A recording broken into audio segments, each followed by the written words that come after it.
The text message lit up Julia's phone like a neon sign in a dive bar window. Can't wait to see you tonight, Tom. I wasn't snooping. Her phone buzzed on the kitchen counter while she was in the shower, and like any decent husband, I glanced over to see if it was work. Instead, I got a front row seat to my wife's affair served up with a side of emoji hearts. Hey, Jules, I called out, holding her phone like it might explode. You got a message. Before we dive deeper into this story, I have one small request. Please subscribe, drop a like, comment, and hit that hype button to boost this channel so more people can discover these incredible Reddit stories. She emerged from the bathroom wrapped in my favorite towel, the irony wasn't lost on me, and snatched the device from my hands faster than a pickpocket in Times Square. It's nothing, she said, but her eyes told a different story. They had that deer in headlights look that usually preceded her most creative lies. Tom's your personal trainer, right?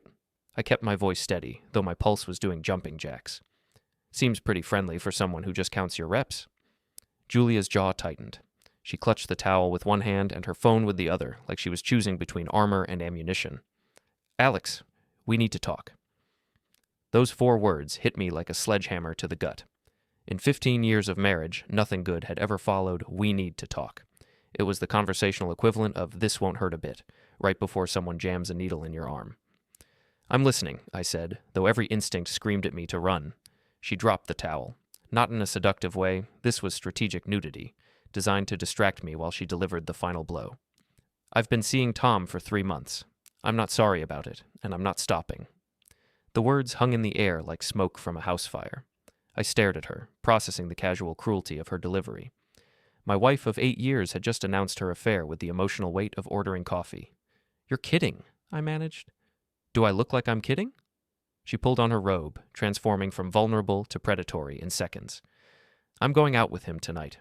I wanted you to know. You wanted me to know. My voice cracked like a teenager asking someone to prom. What the hell is that supposed to mean? Julia's smile was arctic. It means I'm done pretending. I'm done with this boring marriage, this boring house, and this boring life. Tom makes me feel alive. I felt something snap inside my chest. Not my heart breaking, but something harder and more dangerous. So what now? You want a divorce? Maybe. Or maybe you'll finally do something interesting for once in your pathetic life. She grabbed her purse and headed for the door. I'll be back late. Don't wait up. The front door slammed with the finality of a coffin lid. I stood in our kitchen, surrounded by the debris of my marriage, wearing yesterday's t-shirt and the expression of a man who'd just been hit by a bus. My phone buzzed. A text from Maya, my coworker, and the closest thing I had to a best friend. How's your evening going? I stared at the message for a long moment, then typed back. You ever feel like you're in the wrong marriage? Her response came immediately. What happened? Instead of answering, I poured myself 3 fingers of bourbon and opened my laptop. The cursor blinked in the Google search bar like a heartbeat. I typed, creative revenge ideas. The internet, as always, was ready to help a man destroy his life in spectacular fashion. Maya showed up at my door 20 minutes later with Chinese takeout and the kind of concerned expression usually reserved for natural disasters. You look like hell, she said, pushing past me into the living room. Thanks. Really what I needed to hear right now. I accepted the bag of food like a peace offering. How did you get here so fast? I was already in the neighborhood. Had a feeling you might need backup tonight. She settled onto my couch with the familiarity of someone who'd been here before. Now tell me what happened. I gave her the condensed version while we ate lo mein straight from the containers. Maya listened without interrupting, her dark eyes growing more furious with each detail. She said that? About you being pathetic? Maya's chopstick snapped in half. That's rich, coming from someone who's cheating with a guy who probably spells protein with a Y. His name is Tom Bradley. He owns that gym downtown, Flex Zone. I'd already done my research. Divorced twice, drives a red Mustang, and according to his Instagram, he thinks tank tops are formal wear. Maya raised an eyebrow. You've been busy. I'm a software engineer. Research is what I do. I pulled up Tom's social media on my laptop. Look at this guy. Every photo is him flexing in a mirror or posing with his car. Julia traded 8 years of marriage for a walking protein shake. So what's the plan? Maya asked, and I loved her for not trying to talk me out of revenge. I'm still working on that part. I scrolled through more photos of Tom's ridiculous lifestyle, but I know it starts with making them both regret the day they decided to humiliate me. Maya's brother Ricky arrived an hour later. At 26, he was a tech genius with the moral flexibility of a politician and a talent for digital mischief that bordered on artistic. "Heard you need some creative problem solving," he said, cracking his knuckles like a pianist preparing for Carnegie Hall. I explained the situation while Ricky set up his laptop next to mine, creating a command center that would make NASA jealous. "First things first," Ricky said, fingers flying across his keyboard. "We need intelligence. What do we know about their patterns?" "Julia's phone syncs to our home speaker system," I said. "She forgets that sometimes. I've been hearing her calls all week." "Perfect. What about Tom?" "He's at the gym every morning at 6. Leaves his car in the same spot, right under the security camera he thinks is broken." Maya grinned. "How do you know the camera's broken?" "Because I checked the feed. It's been down for 3 weeks, but nobody bothered to fix it." I felt the first stirrings of a real plan. That parking spot is a blind spot for everything except the building across the street. "Which gives us a perfect view," Ricky added, understanding immediately. We spent the next 2 hours crafting what Ricky called Operation Humiliation. The plan was elegant in its simplicity and devastating in its execution. Phase 1 would hit Tom where he lived, his precious Mustang and his inflated ego. Phase 2 would expose Julia's affair to everyone who mattered in her carefully constructed social world. Phase 3 was still evolving, but it involved a very public confrontation that would leave both of them wishing they'd never heard my name. "You sure about this?" Maya asked as we finalized the details. "Once we start, there's no going back." I thought about Julia's smug smile as she walked out the door, about Tom's cocky grin in his profile photos, about 8 years of marriage reduced to boring and pathetic. "I'm sure," I said. "They want to see what I'll do? I'll show them exactly what I'm capable of." At midnight, Julia's key turned in the front door. I was waiting in the living room, laptop closed, bourbon glass empty. "You're still up," she said, not bothering to hide her disappointment. "Couldn't sleep. Funny thing about finding out your wife is cheating, it really disrupts your rest cycle." She rolled her eyes. "Don't be dramatic, Alex. This doesn't have to be ugly." "You're right," I said, standing up. "It doesn't have to be ugly, but it's going to be." Julia's confident mask slipped for just a moment. "What's that supposed to mean?" I smiled, the first genuine smile I'd felt all day. "You'll find out soon enough. Sweet dreams, Jules. Hope they're better than your reality is about to be." Tom's Mustang was a thing of beauty, cherry red with chrome details that caught the morning sun like a beacon. He'd parked it in his usual spot, perfectly centered between the lines like the obsessive narcissist he was. I admired it for exactly 30 seconds before I got to work. The glitter went in first, 5 pounds of craft store finest, poured through the slightly cracked window into every crevice of the interior.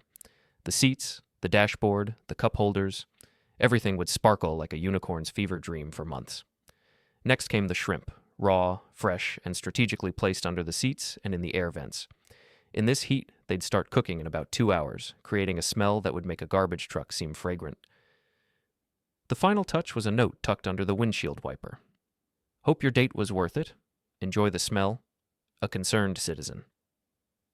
I was back in my car across the street when Tom emerged from the gym 40 minutes later.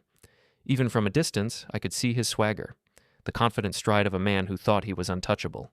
His reaction was everything I'd hoped for and more. The scream of rage echoed across the parking lot when he opened the driver's door. Glitter exploded into the morning air like the world's most vindictive snow globe. Tom jumped back, slapping at his workout clothes as thousands of tiny sparkles attached themselves to his sweaty skin. Then the smell hit him. I'd never seen a grown man gag so violently in public. Tom doubled over, retching, while glitter continued to cascade from his precious car like the world's most expensive dandruff. Other gym members gathered to watch the show. Someone pulled out their phone. Within minutes, Tom's meltdown would be immortalized on social media for the entertainment of strangers. "This is beautiful," Maya said from the passenger seat. Look at him trying to clean it up." Tom was frantically scooping glitter with his bare hands, which only made it worse. The stuff was designed to stick to everything, especially sweaty skin and expensive car interiors. He looked like he'd been attacked by a craft store explosion.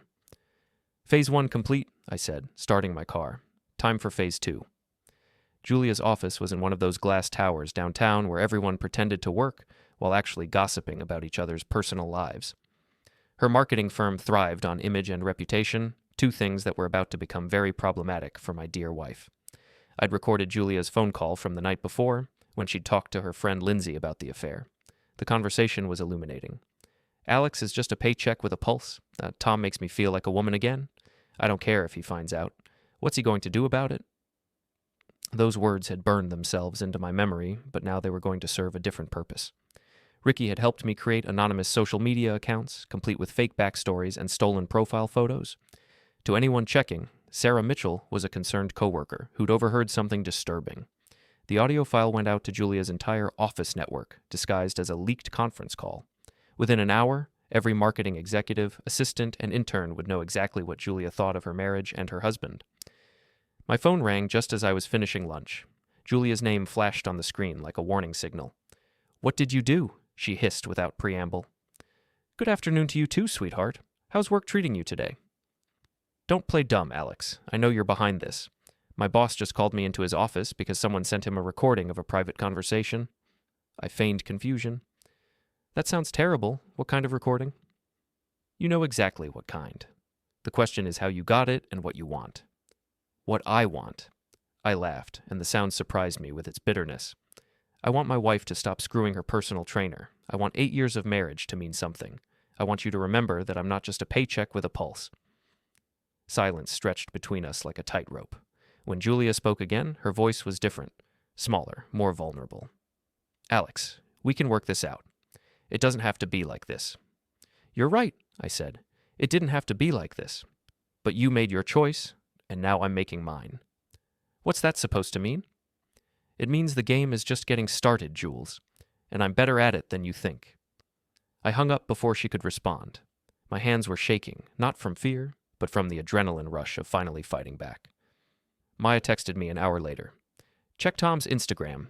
He's having a very public meltdown." I opened the app to find a series of increasingly unhinged posts from Tom's account.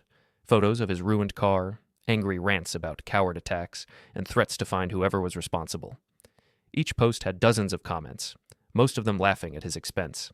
The best part was the video someone had taken of his glitter meltdown. It had already been shared hundreds of times, with captions like, "When your side piece's husband fights back, and karma is a glittery snake." Tom had become a viral joke, and he didn't even realize it yet. My phone buzzed with a text from an unknown number. "We need to talk. Meet me at Murphy's Bar on 5th Street. 8 p.m. Come alone. Tom."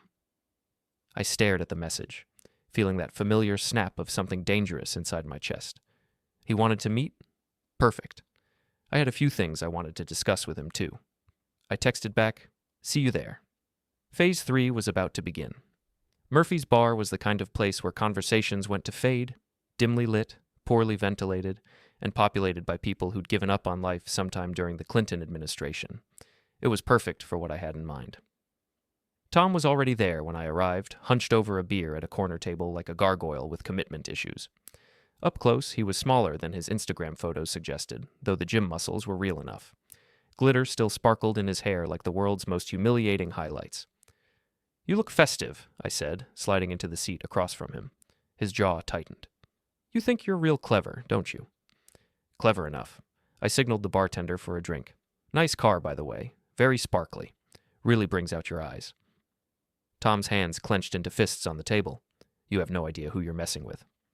"Actually, I do. You're Tom Bradley, age 35, divorced twice, currently screwing my wife in what I assume is a misguided attempt to feel young again." I leaned back as the bartender delivered my bourbon. "You drive a 2019 Mustang, or drove, past tense. You live in a studio apartment above the dry cleaner on Maple Street, and your credit score is roughly equivalent to a high school freshman's GPA." The color drained from Tom's face. "How do you know all that?" "I'm a software engineer, Tom. Information is my specialty." I took a sip of bourbon, savoring both the burn and his obvious discomfort. "The real question is what you thought would happen when you started sleeping with a married woman?" "Julia said you wouldn't care. Said you were basically roommates." "Julia says a lot of things. Most of them are lies." I pulled out my phone and showed him a photo Ricky had taken of his apartment building. "Nice place, by the way. Very compact. Does Julia know you share a bathroom with 3 other tenants?"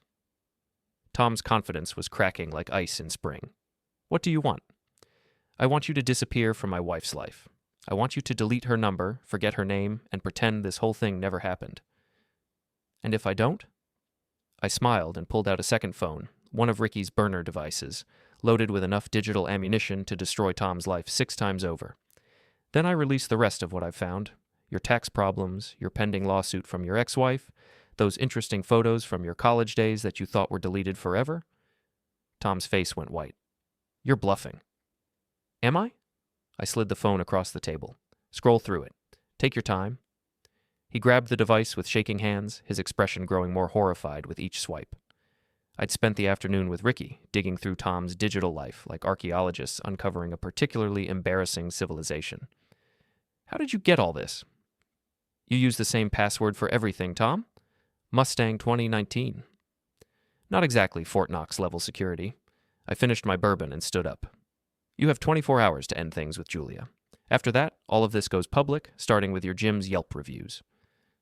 Tom looked up at me with the expression of a man watching his life circle the drain. You're crazy. No, Tom, I'm motivated. There's a difference. I dropped a 20 on the table. Enjoy the rest of your evening. And Tom, next time you want to steal someone's wife, maybe check their job title first. Software engineers are really good at making people disappear. I was halfway to the door when Tom called out, "This isn't over." I turned back with a smile that felt sharp enough to cut glass. You're absolutely right. It's not over. It's just getting started. The next morning brought chaos in stereo. Julia's phone rang at 6 a.m., her boss demanding an explanation for the leaked audio that had somehow found its way to their biggest client. Then Tom called, his voice cracking like a teenager's, begging her to meet him somewhere private. I listened to both conversations from the kitchen while making coffee, thanks to Julia's phone still being synced to our home system. The irony was delicious. This is all your fault, Julia hissed at me after hanging up on Tom. My career is ruined because of your petty revenge. My petty revenge? I handed her a cup of coffee with exaggerated courtesy. Sweetheart, you ruined your own career the moment you decided to discuss our marriage with your affair partner on a recorded line. You recorded me without permission. Actually, I didn't record anything. Our home phone system automatically saves voicemails and conference calls to the cloud. It's in the user agreement you never bothered to read. I sipped my coffee, savoring her growing panic. Technically, you recorded yourself. Julia's face cycled through several shades of red before settling on a particularly unflattering burgundy. You bastard. Probably, but I'm a bastard with excellent documentation skills and a very good lawyer. I set down my cup and looked her straight in the eye. Here's what's going to happen, Jules. You're going to end things with Tom, publicly apologize for your behavior, and we're going to have a very serious conversation about the future of this marriage. And if I don't? I pulled out my phone and showed her a screenshot of an email draft addressed to her mother, her sister, and every member of her book club. The subject line read, Julia's Recent Life Choices, a multimedia presentation. Then everyone you care about gets to hear exactly what you think of your boring husband and your exciting new life. I hit the send button, then immediately showed her the message sent confirmation. Oops, looks like I already sent it. Julia's scream of rage rattled the windows. She lunged for my phone, but I was already moving toward the door. Have a great day at work, honey, I called over my shoulder. Assuming you still have a job by lunch? My phone was buzzing with angry texts before I reached my car. Julia, Tom, even Tom's friend Darren, apparently word was spreading through their little circle like wildfire in a paper factory. But the best message came from Maya. You magnificent bastard. Tom just posted a public apology on Instagram, claims he was temporarily insane, and begs forgiveness from all affected parties. It's beautiful. I grinned as I started my car. Phase 3 was exceeding all expectations, but I wasn't done yet, not even close. The rooftop of my office building had always been my thinking place, 30 floors above the chaos of downtown with a view that stretched to the mountains on clear days. Tonight, with storm clouds gathering and the first drops of rain starting to fall, it felt like the perfect stage for a final act. I'd sent the messages 2 hours ago, simple, direct invitations to Julia and Tom. Meet me on the roof of the Cascade building, 9 p.m. Come alone if you want this to end quietly. They'd both agreed, probably thinking they could corner me, intimidate me into backing down. They had no idea what they were walking into. Maya arrived first, carrying a duffel bag that clinked with electronic equipment. Ricky's already in position across the street, she said, setting up a small camera on the roof's edge. This is either going to be brilliant or completely insane. Why not both? I checked my watch. 8:50. You sure about the audio system? Building security thinks we're testing the emergency broadcast system. We've got 5 minutes of access to every speaker in a 3-block radius. Maya's grin was sharp enough to cut diamond. Your wife's confession is going to be heard by everyone who matters. The roof access door opened with a bang. Julia emerged first, her face a mask of controlled fury, followed by Tom, who looked like he'd rather be anywhere else on Earth. "This is dramatic, even for you," Julia said, her heels clicking against the wet concrete as she approached. "I thought the setting was appropriate," I replied. "High stakes, dramatic lighting, the whole city watching." Tom stepped forward, trying to project confidence he clearly didn't feel. "Look, man, this has gone far enough. Julia and I are done, okay? It's over." "Is it?" I looked at Julia, who was staring at Tom like he'd just announced he was joining a monastery. "That's interesting, because according to the text messages I intercepted this afternoon, you two were planning to run away together. Something about starting fresh in California?" Julia's face went white. "You're lying." I pulled out my phone and began reading. Julia to Tom, 3:47 p.m. "Pack your bags, baby. Once we get Alex's patent money, we can disappear forever." I looked up at their horrified expressions. Should I continue? There's more. Much more. The patent. My side project, a revolutionary data compression algorithm that 3 major tech companies were bidding on. I'd been keeping it quiet, even from Julia, until the deal was finalized. Apparently she'd found out and seen dollar signs. "You were never going to just leave me," I continued, pieces falling into place. "You were going to take everything I'd worked for and disappear. The affair was just a distraction." Tom took a step back. "I don't know anything about a patent." "Of course you don't," I laughed, and the sound echoed off the surrounding buildings. "You're just the muscle. Julia's the brains of this operation, aren't you, sweetheart?" Julia's mask finally slipped completely. "You were never going to amount to anything, Alex. That patent was just luck, being in the right place at the right time. I deserve half of everything you've ever made." "Legally, you're probably right," I admitted. "But here's the thing about software patents. They're only valuable if the code actually works." I pulled out a tablet and showed them lines of programming code. "This is the algorithm everyone's bidding on. Beautiful, isn't it? Elegant, revolutionary, and completely worthless." Julia stared at the screen. "What do you mean?" "I mean, I've been feeding false information to the patent office for months. The real algorithm is locked away where you'll never find it." I closed the tablet with a satisfying snap. Every company that was bidding? They're about to discover they were chasing a ghost. Tom looked confused. "So there's no money?" "Oh, there's money, lots of it, but it's all going to be mine, legally and completely." I smiled at Julia's expression of dawning horror. Turns out having a cheating wife actually helped my case. Judges don't look kindly on adultery when dividing assets. The roof access door opened again. Detective Harris emerged, followed by Maya's brother Ricky and what looked like half the building's security staff. "Everything all right up here?" Harris asked, his hand resting casually on his radio. "Perfect timing, Detective," I said. I was just about to play something for my wife and her friend. Maya nodded from her position by the camera. The building's speaker system crackled to life, and Julia's voice echoed across the downtown core. "Alex is just a paycheck with a pulse. Tom makes me feel like a woman again. I don't care if he finds out. What's he going to do about it?" The recording continued, playing every damning conversation, every cruel laugh, every detail of their plan to steal my life's work. Julia's voice bounced off glass towers and concrete walls, carrying her betrayal to thousands of ears. "Turn it off!" Julia screamed, lunging for the camera equipment. Tom tried to grab me, but I was ready. The pepper spray Maya had given me caught him full in the face. He dropped to his knees, gasping and clawing at his eyes. "Alex, please," Julia begged, tears streaming down her face as her confession continued to broadcast across the city. "I'm sorry. I'll do anything." I looked down at her, this woman I'd loved for 8 years, who'd reduced our marriage to a con game and our life together to a paycheck. The rain was falling harder now, washing the glitter from Tom's hair and mixing with Julia's mascara to create dark rivers down her cheeks. "You wanted to know what I'd do about it, Julia?" I said, my voice carrying clearly over the speakers. "This is it. This is exactly what I'm capable of when someone tries to destroy my life." Detective Harris was taking statements, but I wasn't worried. Everything I'd done was legal, humiliating, devastating, and completely legal. The pepper spray was self-defense. The recordings were made in my own home. The patent deception was just good business. Maya appeared at my side as the crowd of onlookers grew larger. "So what now?" I looked out over the city lights, feeling something I hadn't experienced in months. Peace. Now I start over. New life, new possibilities, and no more boring marriages. Julia was still sobbing on the concrete, her perfect image shattered as completely as her plans. Tom was being helped to his feet by paramedics. his swagger replaced by the shuffling gait of a broken man. "You destroyed us," Julia whispered. "No," I said, turning away from her for the last time. "You destroyed yourselves. I just made sure everyone got to watch." The rain was falling in sheets now, washing the city clean and carrying away the debris of my old life. As I walked toward the roof access door, Maya's hand found mine. Behind us, the chaos continued. Sirens, shouting, the electronic echo of Julia's voice still playing from speakers across downtown, but I didn't look back.